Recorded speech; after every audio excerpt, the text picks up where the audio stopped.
po kung ang pag-uusapan po ay tungkol po sa pondo ng kanilang mga barangay. Again, sabi ko nga, nakapagbiro ako. English kasi ang sinabi ko, encouraging. Sa Tagalog po, hinihikayat. Ibig sabihin po, napakaganda nga, no?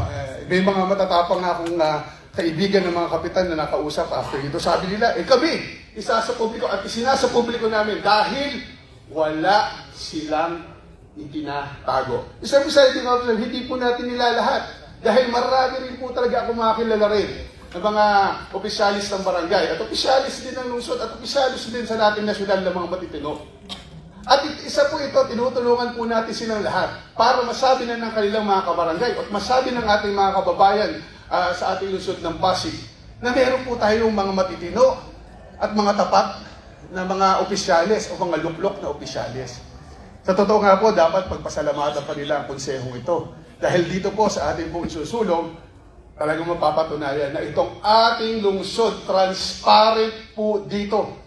Nitong kahapon lamang po, kung di ako nagkakamali, kahapon nga ba yun na Consel Pau? No, kanina binanggit din sa flag ceremony ng ating mahal na mayor, no, na nagkaroon po ng public consultant. Dinuin nyo, gagawin pa lang po yung building, kinonsulta na po ang taong bayan. So, again po, gusto ko lang po na maganda, marinig ng taong bayan, lalo na kung ang pagkakagastusan, milyong-milyong piso para sa piyesta. Maganda, kalaman ng mga taong bayan, bakit ba milyon-milyon ang gagastusin natin sa piyesta?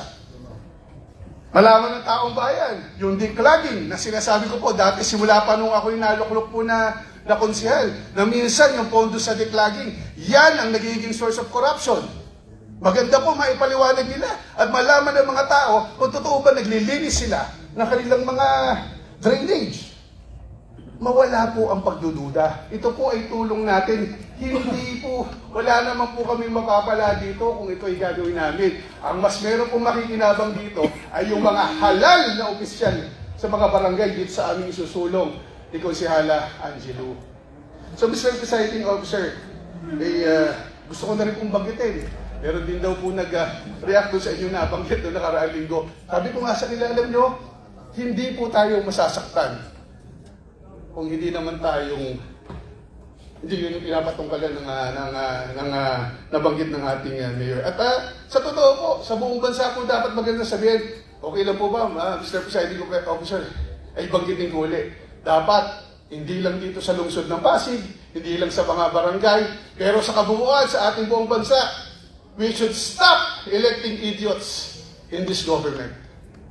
Yung po, ay isang pagkalahatan po. At wala pong masama doon. Di ba? Dapat po talaga, ang ating mga maihalal ay matitino.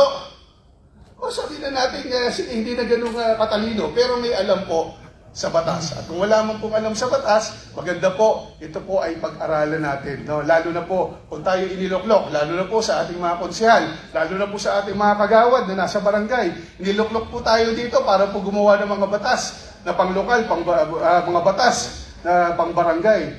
Alam niyo po, sabi nga po, di ba, ang justice nga daw po, ay dapat po inilalaan at binibigay sa mga taong mga nangangailangan. Dito rin po sa ating konseho, naniniwala ako na mga ang batas po na ating pong dapat gawin ay ayaw po sa pinakakailangan ng mga taong bayan na naghalal sa akin. Again, Mr. Presiding Officer, uulitin ko po, hindi po tayo mapipigilan dito mga remarks na ito, no? Na huwag ituloy yung ating pong ipapasa. Actually, may FOI naman tayo dito. May FOI ordinance nga po tayo. Maganda, maisama to. Na we should encourage, no, lahat po ng mga pampublikong hearings po, no? Kaya nga public hearings eh. No? Sana po ay maging available ito, no, sa yung mga video, no, lalo na po kung kinakailangan po, no, para ito po ay prueba na talagang napag-usapan. Kasi minsan po, pag ginawa nga natin sa publiko ito, on record, nasa papel po, Mr. Presiding Officer, gusto ko rin pong banggitin, lalo na po kapag on record at may minutes po. Sabi daw po sa batas, paalala lang po, hindi po dapat inaamyendahan, hindi binabago ang minutes, word for word dapat nandoon. Bakit? Para pag ito ay binalikan ng taong bayan nakasulat dito, kung ano yung napag-usapan at pagkasunduan. At napakaganda po kung meron po itong audio recording. At meron din po sana, mas maganda rin kung meron itong video recording para hindi na po natin mga kailangan pang magpaliwanag na magpaliwanag. No? Para po kapag may kailangan po, no, sabi na nga rin sa ating Freedom of Information Ordinance, kailangan po laging available po ang mga publikong dokumento. At kasama rin po dyan dapat ang ating mga minutes, kahit ito sa sanggunian. Alam ng ating napakagwapong sekretariat, no, na dapat, kaya pinapipirmahan po sa atin ang mga minutes. No? Bakit po? Dahil importante po nakapirma tayo ditong miyembro ng konseho. Yun. Tatawa, pati si Vice nakapirma doon. No? Ang ating pong mahal na Vice Mayor ay nakapirma doon. Bakit? Ibig sabihin kasi yun na napag-usapan, napagkasunduan ng ating konseho. Walang magpapalusot, walang hindi, walang tatanggi na ito po ang napag-usapan. Dahil naniniwala pa rin po ako mula ng 11 sanggunian at ngayong 12 sanggunian, ang pinag-uusapan po natin ay para po sa ikabubuti ng ating mga mahal na Pasigueño at mahal na lungsod. Pinawang po, Mr. Presiding Officer, at maraming salamat po sa pagbibigay niyo po ng oras sa akin para po ito ay aking maipahayag. Maraming salamat din, Majority Floor Leader. Salamat sa iyong talumpati. I would also like to add just a little more information, no, for the benefit of not only our councilors but of course the listening public as well. Our government is going through a different phase in its history, and it's up to us to define what our future will hold. Here in the city of Pasig, we have already started reforming our local government, and it should not stop within the four corners of our city hall. We have to start implementing real transparency, accountability, all the way down to the barangay levels as well. Why? So umpisa pa lang, sinasabi ko na, ang frontliners ng mga public servants natin ay ang mga barangay.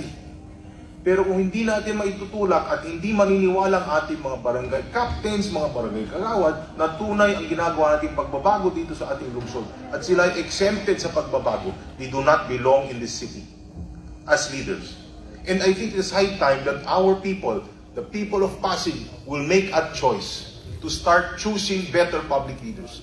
Especially those public leaders that think that they own their barangays, that the barangay budget belongs to them. These are public coffers. This money belongs to the people of Pasig, not the barangay officials. And I want that stated loud and clear. And a stern warning to our barangay officials, lalo na yung mga bato-bato sa langit, tamaan ng magalit. Subukan nyo kami ngayon. This council means business. Pag merong mag-complain sa inyong ginagawang pagnanakaw sa barangay, ipakukulong namin kayo. And I mean it. Habang nandito po kami sa City Hall na ito, babaguhin natin ang pagpapatakbo. Ipapakita natin na kailangan po natin magkaroon ng malinis na pamahalaan. Kawawang bayan natin. Ngayon, kung gusto nyo gawin sarili nyo ang pondo ninyo, maganda kayo kasi sasagot kayo sa batas. It is the policy. Kung hindi nyo naiintindihan, hindi po invento ng ating lokal na council ito. It is the policy of our government. Full disclosure policy by the DILG, no less. And I will read. The Barangay Full Disclosure Policy in the Philippines is a Department of Interior and Local Government mandate requiring barangays to publicly post financial documents like their budget, their income and expenditure reports. Hindi po namin gawa-gawain ito.